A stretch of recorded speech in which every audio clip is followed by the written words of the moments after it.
अस्सलाम वालेकुम दोस्तों। पाकिस्तान क्रिकेट बोर्ड के साबिक चेयरमैन और वो किरदार जिन्होंने पाकिस्तान सुपर लीग शुरू किया, मैं नदीम सेठी साहब की बात कर रहा हूँ। उनका हालिया एक इंटरव्यू आया है और उन्होंने पाकिस्तान सुपर लीग के हवाले से कुछ बातें की हैं, कुछ खदशात का इजहार किया है। आप सबको मालूम है कि ये 10वां ऑडिशन चल रहा है, उसके बाद नेक्स्ट जो ऑडिशन होना है उसमें 2 टीमें और ऐड ऑन करनी है। और अब तक की जो खबरें सामने आ रही हैं, अगरचे पाकिस्तान क्रिकेट बोर्ड ने इसके ऊपर वो नहीं किया ऑफिशियली।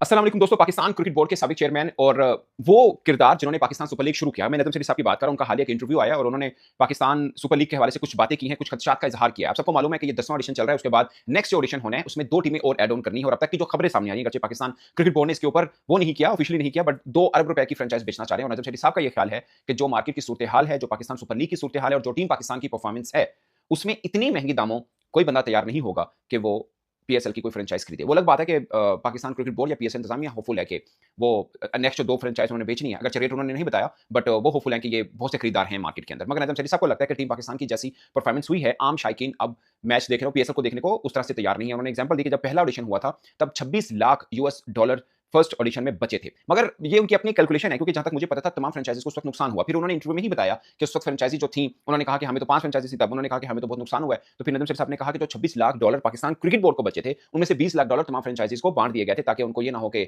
हमारे हाथ तो कुछ आया नहीं है या हमें बहुत नुकसान हुआ है, तो वो कैसे आगे चलेंगे, जस्ट उनकी इंकरेजमेंट के लिए। तो पाकिस्तान क्रिकेट बोर्ड की पीएसएल का जो फाइनेंशियल मॉडल है वो कुछ इस तरह से है कि फ्रेंचाइज को नुकसान हो, फायदा हो, पाकिस्तान क्रिकेट बोर्ड को फायदा होने। तो नदीम सेठी साहब ने ये भी कहा कि जितना आईसीसी से पाकिस्तान को आता है, ऑलमोस्ट उतना ही पाकिस्तान सुपर लीग से भी पाकिस्तान क्रिकेट बोर्ड को आ जाता है। तो पाकिस्तान क्रिकेट बोर्ड उन 4 ममालिक में शामिल है जो अपने कदमों पर खड़ा है। मगर अब उनको लग रहा है कि जिस तरह का पीएसएल का स्टैंडर्ड हो चुका हुआ है, जितना फ्रेंचाइजीज को मुश्किलात का सामना है कि उनको अच्छे स्पॉन्सर्स नहीं मिल रहे हैं, इवन के जिस खाते के अंदर पहले की बिकी हुई फ्रेंचाइजीज हैं, ये बात बड़ी इंपॉर्टेंट है दोस्तों। वो इसलिए इंपॉर्टेंट है कि जो 10वां अभी ऑडिशन चल रहा है, उसके बाद ये जितनी 6 फ्रेंचाइजीज हैं, ये और 2 जो नई आनी है, सबके सबकी एक तरह से नीलामी कह लीजिए, नीलामी नहीं कहेंगे, बट सबको अपनी ओनरशिप दोबारा से खरीदनी पड़ेगी। अब ये 10 साल के लिए एक तरह से रेंटल था। जितनी भी फ्रेंचाइजीज थी, उनमें सबसे महंगी जो बिकी थी वो मुल्तान सुल्तान की थी। इससे पहले कराची की थी, जो शायद 2.4 मिलियन डॉलर में बिकी थी, और ये 4 मिलियन डॉलर में बिकी थी मुल्तान सुल्तान की। ये नदीम सेठी साहब ने भी खैर बताया। सबसे महंगी मुल्तान सुल्तान है, जिनके मालिक पहले ही कह चुके हैं कि उनको बहुत नुकसान हो रहा है और पीएसएल का जो ब्रांड खराब हो रहा है, उसकी वजह से मजीद प्रॉब्लम्स हो रही हैं। तो ये पहले ही बोल चुके हैं। और नदीम सेठी साहब को भी ये खदशा है कि जो ऑलरेडी जिन्होंने जिस कीमत में, पुरानी कीमतों में भी जो खरीदी हुई है, उनको भी अपने जो एक्सपेंडिचर हैं वो मीट करने के लिए तगड़े स्पॉन्सर नहीं मिल रहे हैं। अब अगली जो 2 फ्रेंचाइजीज आएंगे, जो रेट पाकिस्तान क्रिकेट बोर्ड रख रहा है, और अगली जो 2 फ्रेंचाइज भी बनाना चाह रहा है, तो कैसे इन चीजों को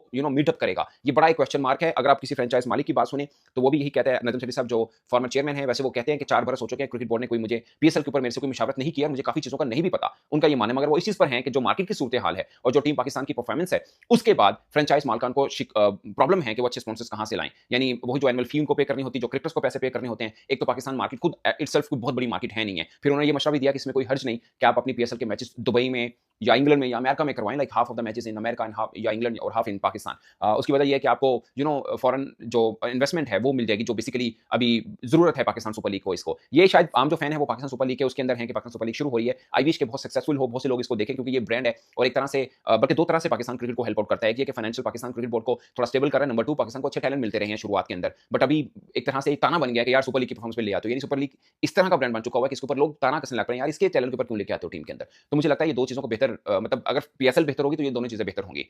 ये एक चीज